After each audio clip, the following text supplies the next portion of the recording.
Assalamualaikum warahmatullahi wabarakatuh. Kita masuk ke pembelajaran 1 di subtema 3 untuk materi pelestarian hewan dan tumbuhan dan kondisi politik negara anggota ASEAN. Masih bersama Pak Idam, mari kita belajar dari rumah masing-masing. Yuk kita simak materinya. Oke, yang jadi permasalahan kenapa harus dilestarikan ya? Ternyata agar tidak punah. Sumber materi ini saya dapat dari Erlangga Straight Point Series atau SPS, buku Erlangga. Oke, anak-anak sekalian, hewan yang terancam punah contohnya badak Jawa ini atau badak Sumatera. Pada gambar ini adalah badak Jawa dengan nama latin Rhinoceros sundanicus. Sedangkan untuk badak Sumatera lebih kecil dibandingkan badak Jawa. Sama-sama terancam punah. Punah berarti akan hilang dari keberadaannya di muka bumi ini. Selanjutnya ada harimau Sumatera dan gajah Sumatera yang masing-masing endemik di Pulau Sumatera dan terancam punah. Selanjutnya ada orangutan. Orangutan ini perkembangbiakannya cukup lama, dalam waktu 7 sampai 8 tahun hanya memiliki 3 anak.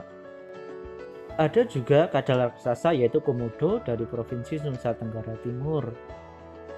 Untuk jenis burung, misal burung cendrawasih dan burung jalak Bali, ini termasuk burung yang langka.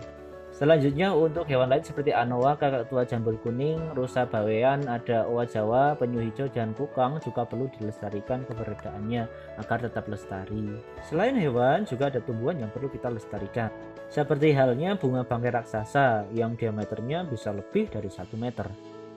Kemudian ada bunga Rafflesia arnoldi memiliki diameter 30-50 cm, beraroma busuk dan berbintik-bintik seperti itu ya. Kemudian ada juga anggrek hitam.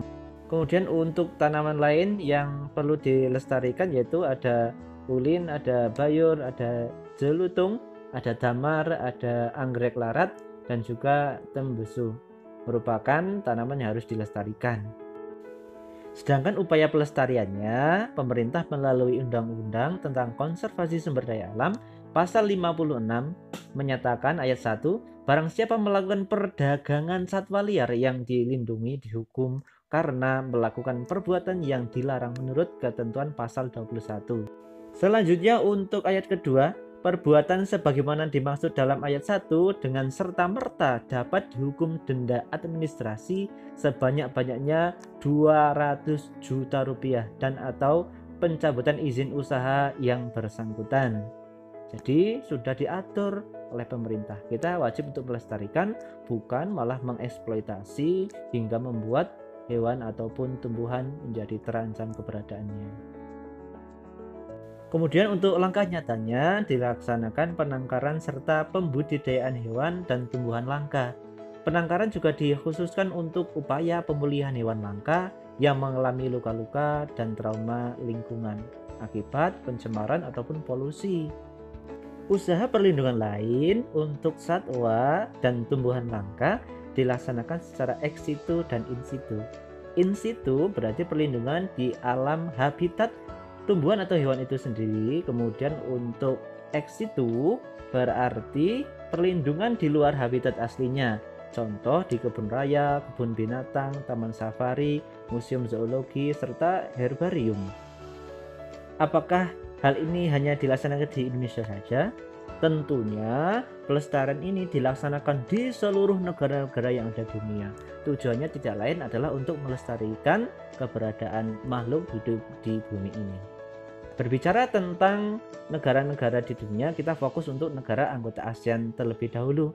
Kali ini kita akan membahas kondisi politik negara anggota ASEAN. Yuk kita simak video pembelajaran ini. Oke, kita bahas Indonesia dulu. Namanya Republik Indonesia, merdeka 17 Agustus 1945 dengan luas wilayah lebih dari 5 juta kilometer persegi. Mata uang rupiah, ibu kota di Jakarta, lagu kebangsaan Indonesia Raya. Pemerintahan dipimpin oleh seorang presiden. Bahasa nasionalnya adalah bahasa Indonesia. Negara tetangga yang pertama adalah Malaysia.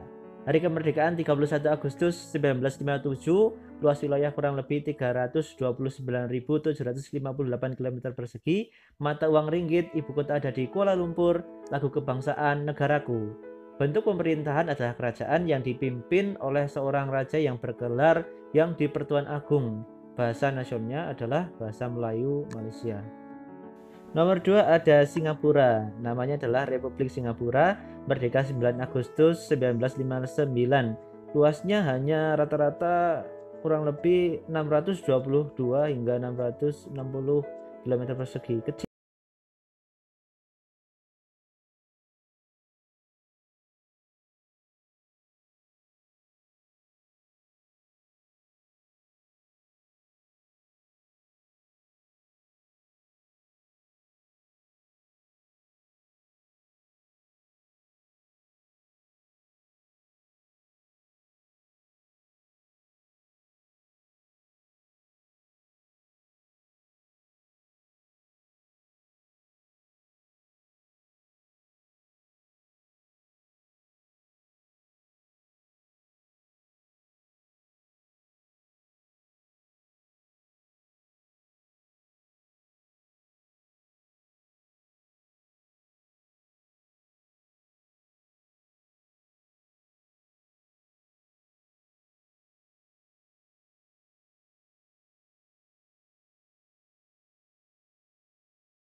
...35 km persegi.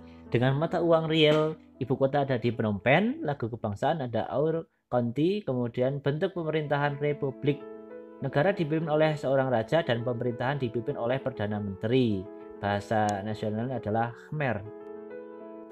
Kemudian ada negara Laos, namanya adalah Lao People Democratic Republic, merdeka pada tanggal 23 Oktober. Luas wilayahnya kurang lebih 236.800 km persegi.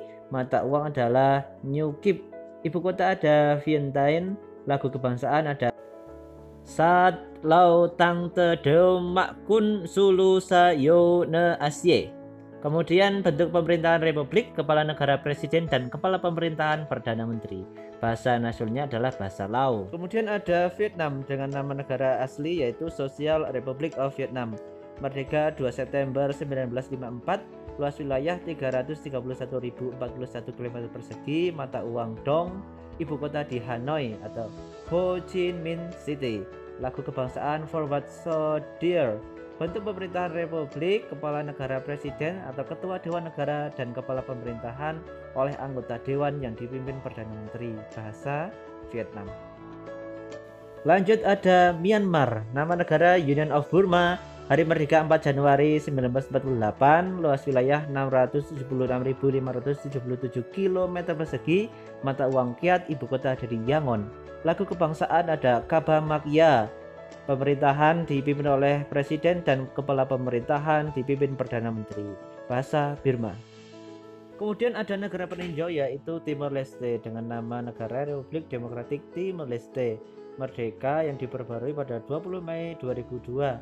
Luas wilayah hanya sekitar 15.410 km persegi, mata uang US dollar. Ibu kota ada di Dili, lagu kebangsaan adalah Patria. Bentuk pemerintahan republik dipimpin presiden dan pemerintahan oleh perdana menteri. Bahasa Tetun atau Portugis. Demikian untuk materi kita pada pembelajaran pertama subtema 3. Mudah-mudahan kita bisa melestarikan untuk hewan dan tumbuhan di sekitar kita.